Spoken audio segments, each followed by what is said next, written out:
কার্যক্রম করে নাই। বর্তমান বাংলাদেশের পরিস্থিতি এমন যে কেউ যদি মুক্তিযুদ্ধ নিয়ে কথা বলে তাহলে তারা ফ্যাসিস্টের দোসর হয়ে যায়, তারা ফ্যাসিস্ট হয়ে যায়।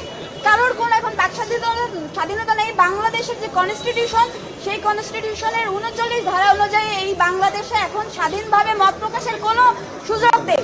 আজকে যে সাংবাদিক, মুক্তিযোদ্ধা এবং অধ্যাপক গ্রেপ্তার হলো, এর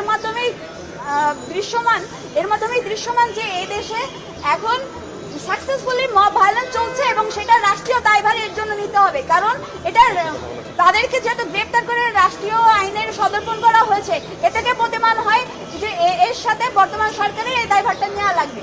এবং আমরা বিগত দিনে এটাই বলেছি যে তারা সম্পূর্ণ নির্দোষ এবং নিরপরাধ। এবং আজকে যে আইনে তাদেরকে গ্রেপ্তার করা হয়েছে, এই ধরনের কোনো রকমের কোনো কার্যক্রম তারা করেন নাই এবং তারা সম্পূর্ণ নিরপরাধ এবং নির্দোষ, এবং এখানে কোনো ধরনের প্রাইমা ফেসি কেস নেই।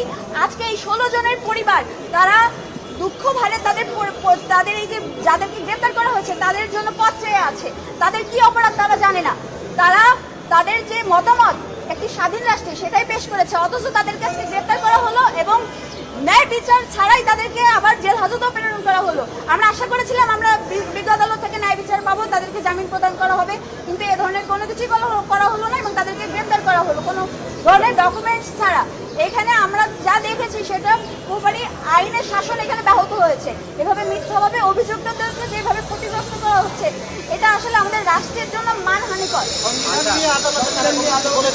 তারা বলেছে, আমাদের যে আসামিরা ছিল তারা নিজেরাই বলেছে, তিনি যেহেতু একজন আইনের অধ্যাপক, তিনি বলেছেন যে 33 অনুযায়ী একজন নাগরিকের যে অধিকার রয়েছে, একজন নাগরিককে গ্রেপ্তার করার পরে যেভাবে রাখা উচিত ছিল, যে ধরনের কন্ডিশন থাকা দরকার ছিল, তার কোনো কিছুই প্রতীয়মান ছিল না এবং তাদেরকে একটি ঘরে রাখা হয়েছে, সে ঘরে ফ্যান পর্যন্ত না এই গরমের মধ্যে এবং ধুলাবালির মধ্যে, এবং তাদের সাথে এমনভাবে মানে খুবই খারাপভাবে আসলে ওখানে ব্যবহার করা হয়েছে, যেখানে তাদের 33 যে আর্টিকেল রয়েছে সংবিধানের, সেখানে যে ধরনের অধিকার দেওয়া হয়েছে সেটা সম্পূর্ণ আকারে লঙ্ঘন হয়েছে। এছাড়া আমরা তো এই মামলায় যেহেতু গ্রেপ্তার করেছে, এখানে 39 সরাসরি লঙ্ঘিত হচ্ছে, এটা তো প্রতীয়মানই রয়েছে আমাদের সামনে। আসামিদের সঙ্গে রাষ্ট্রপক্ষের আইনজীবীদের আজকে আসামির পক্ষে আমরাই ছিলাম, আসামির পক্ষ থেকে কোনো ধরনের হট্টগোল হয় নাই এবং রাষ্ট্রপক্ষ তাদের কথা বলেছে, কিন্তু যখন আসামিরা নিজেরা কথা বলতে গিয়েছে সে সময় কিছুটা হট্টগোল আমরা লক্ষ্য করেছি।